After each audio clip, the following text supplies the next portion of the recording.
Sir आप हम सारे बायोमेंटर्स कमांडो के रोल मॉडल हो। सर मेरे बहुत सारे प्रॉब्लम हैं जिन्हें मैं क्वेश्चन के फॉर्म में लिखने की कोशिश की है। पहला क्वेश्चन है इनका, सर एक से ज्यादा करियर ऑप्शन होना चाहिए।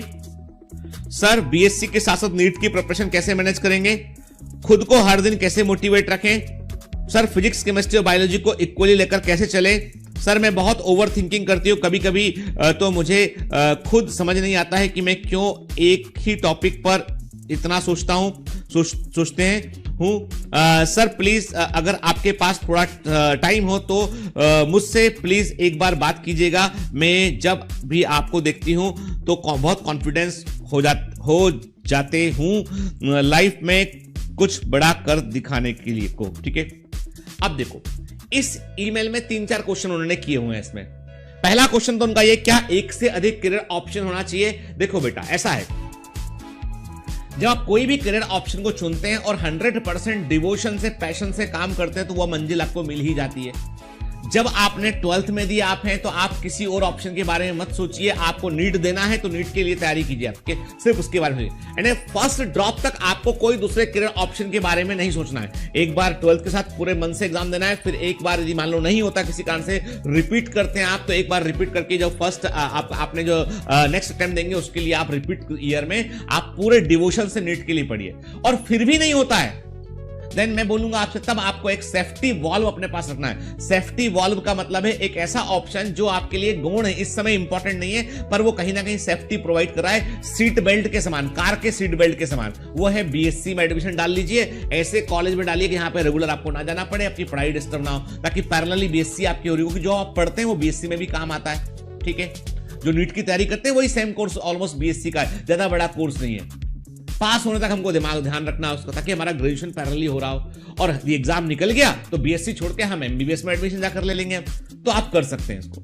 और ये देखो आप मैनेज कौन नहीं कर पाता, जैसे अब आपने बीएससी के लिए आपने देश के सबसे अच्छे साइंस कॉलेज में एडमिशन ले लिया, आपने देश के सबसे अच्छे साइंस कॉलेज में बीएससी का एडमिशन ले लिया है तो पढ़ना पड़ेगा भाई। वहां पर आप नीट की तैयारी नहीं कर पाएंगे। तो यदि आपको नीट के साथ साथ बीएससी में एडमिशन लेना है तो सबसे सड़े कॉलेज को चुनिए। ऐसे कॉलेज को चुनिए जिस कॉलेज से आपको ऑथेंटिक डिग्री मिलती हो, कम से कम कॉलेज जाना पड़ता हो, और तो ही आप जो है वो डमी कॉलेज बोल सकते हैं इसको हम। ठीक है, वो चुनिए, देखिए आसपास कौन सा कॉलेज है, क्योंकि जब आप कॉम्पिटिटिव एग्जामिनेशन की तैयारी कर रहे होते हैं, मान लीजिए भगवान ना करे कि मान लो नीट में सिलेक्शन नहीं हुआ, अब बीएससी कर रह गए, तो उसके बाद तो एमएससी के लिए आपको एंट्रेंस एग्जाम देना पड़ता है और दोबारा एंट्रेंस देना पड़ेगा। तो वहां पे सब कॉलेज ने कौन से कॉलेज से क्या ये मैटर नहीं रखता है, क्योंकि बीएससी के लेवल पर नौकरी नहीं मिलती है, नौकरी मिलती है पोस्ट ग्रेजुएशन के लेवल पे। आगे बढ़ते हैं, पोस्ट ग्रेजुएशन के लेवल पे आप यूपीएससी की तैयारी करना चाहते हैं तो वहां पर भी आपकी बीएससी कहां से की इसका फर्क नहीं पड़ता है। फर्क पड़ता है कि कॉम्पिटिटिव एग्जाम में कितने नंबर लेके आप आए।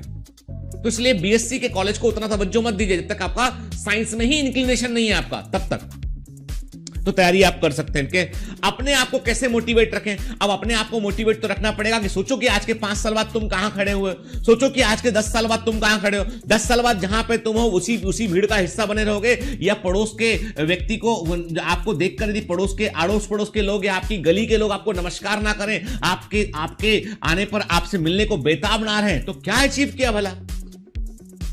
अरे सबसे पहले तो पहचान बनती गली मोहल्ले में, अपने आसपास के लोगों में बनती पहचान।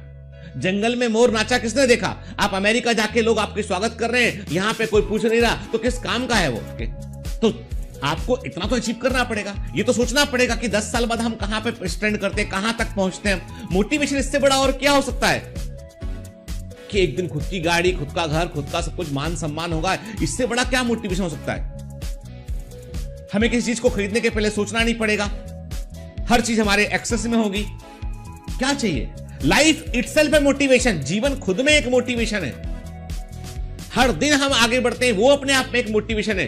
खुद को मोटिवेट कैसे रखूं, अरे अपने आप का अपना भविष्य देखो कि हम आने वाले सालों में हम कहां होंगे, गोल डिसाइड कीजिए, वो आपको हमेशा मोटिवेट करेगा कि आपको वहां तक पहुंचना है, आगे बढ़ना है आपको। फिजिक्स केमिस्ट्री बायोलॉजी कैसे मैनेज करें, अब देखो ये तो मैनेज करना पड़ेगा आपको मैंने पहले भी कहा है, जो तैयारी कर रहे हैं उन बच्चों के पास में पढ़ने, सोने और खाने के अलावा चौथे काम का कोई वक्त नहीं है कि आप पढ़िए, सोइए, खाइए और जो है वो रूटीन काम करने के अलावा आपके पास 1 साल के लिए मनोरंजन सारे बंद हैं आपके। आप 1 साल के लिए डूब जाइए जमकर मेहनत कीजिए। कहते हैं ना, मरे बगैर तो स्वर्ग भी नहीं मिलता, मरे बगैर तो स्वर्ग भी नहीं मिलता है। तो मतलब स्वर्ग पाने के लिए, सफलता पाने के लिए आपको उस कष्ट की प्रक्रिया से गुजरना पड़ेगा। हीरे को जब तराशते हैं ना तो बहुत कष्ट होता है। हीरा यदि बोल पाता डायमंड तो बोलता कि क्यों नोचे दे रहे हो मेरे को, यहां से भी मेरे को नोच दिया तुमने, यहां से भी काट दिया मेरे को, यहां से भी घिस दिया मेरे को। लेकिन डायमंड जो है वो जब वो तराशने के बाद बाहर निकलता ना, उसका कीमत कई गुना बढ़ जाता है। तो तराशने की प्रक्रिया हमेशा कष्ट से भरी होगी, और जिस प्रक्रिया में कष्ट नहीं मिल रहा है ना, समझना चमक भी नहीं आने वाली। जब तक रगड़ेंगे नहीं ना तो चमक नहीं आएगी। तुम यदि कंफर्टेबल जोन में, तुम्हें कोई रगड़ नहीं रहा है, तुम रगड़ा रहे नहीं रहे हो वक्त के साथ में, तो तुम्हारी चमक कभी नहीं आएगी। और तुम रगड़ा रहे हो, तुम जो है कष्ट से प्रक्रिया से गुजर रहे हो, तो मानकर चलो कि तुम चमकोगे, सिर्फ तुम ही चमकोगे, सबसे सफेद, सबसे सुनहरे। चलिए अगला मेल और लास्ट मेल लेते हैं आज का हम। Good morning sir, ma'am sir please इस मैसेज को गितेन सर को दिखा दीजिएगा प्लीज। मेरा नाम, मैं बिहार से बिलोंग करती हूँ, बायोमेंटर्स की ओल्ड कमांडो हूँ। 12 सितंबर को नीट का पेपर था, उसके एक पहले मुझे कोल्ड एंड फीवर हो गया। मैं मेडिसिन ली और नेक्स्ट डे एग्जामिनेशन सिटी चली गई।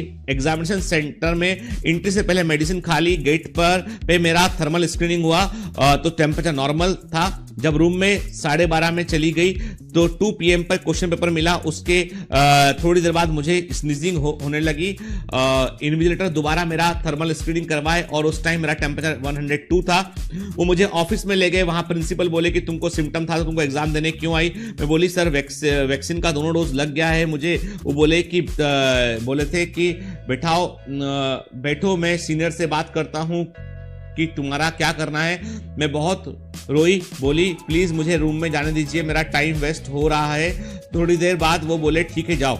जब मैं रूम में आई तो टोटली नर्वस हो चुकी थी, मुझे क्वेश्चन समझ में नहीं आ रहा था। मैंने बायो का क्वेश्चन 2-3 टाइम पढ़ रही थी, फिर भी आंसर नहीं कर पाई थी। जैसे तैसे बायो का सेक्शन और की फिजिक्स एंड केमिस्ट्री की क्वेश्चन के लिए मेरे पास, फिजिक्स और केमिस्ट्री के क्वेश्चन के लिए मेरे पास टाइम नहीं था। एग्जाम ओवर होने के बाद मुझे सेंटर से बाहर निकलने का मन नहीं कर रहा था। मुझे ये लग रहा था कि बाहर पापा जी को क्या जवाब दूंगी।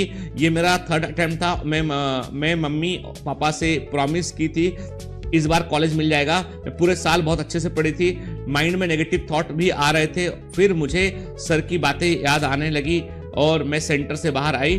पापा जी को सारी बात बताई। घर पे आने के बाद बहुत रोई। मम्मी पापा ने मुझे समझाया, बोले कि तुम अपना बेस्ट दी थी एंड तुम दोबारा प्रिपरेशन करो, ठीक है। देखिए अब इस समस्या में यह है कि आप देखो आपने क्या गलती किया। आपने ये गलती किया, पहला गलती आपने ये किया कि आपको जब तबीयत आपकी ठीक नहीं थी और आपने मेडिसिन लिया था, आपको अपने सेंटर पर जाकर ये बताना था पहले से कि सर मैंने मेडिसिन लिया है, मेरे को वैक्सीन लग चुका है, मेरा तबीयत मुझे थोड़ा ठीक नहीं लग रहा है, पर मुझे एग्जाम देना जरूरी है। तो एग्जाम ऐसा नहीं है, आपके प्रिंसिपल एक पॉइंट पे गलत है। जिन लोगों को यदि इस तरह का कोई सिम्टम आ रहा है, तकलीफ है, तो उन लोगों को एग्जाम देने की मनाही बिल्कुल भी नहीं थी। उनको अलग से बैठाकर एग्जाम देने की व्यवस्था करने का प्रोविजन है। तो आपने ये एक बड़ी गलती की कि आपने मेडिसिन खा के सिम्टम जब दब गए तो आपने जो है वो अपने प्रिंसिपल को उसने बताया नहीं। यदि आपने 12 बजे अपने प्रिंसिपल को बताया होता, वो आपके सीनियर से बात करते और 2 से 5 आपको अलग कमरे में बिठाकर एग्जाम वो दिलवाते। ये उनकी जिम्मेदारी का हिस्सा था।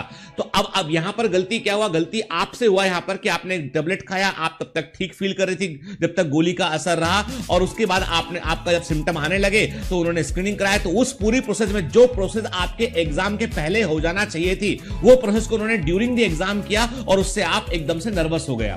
तो ये सिचुएशन में गलती में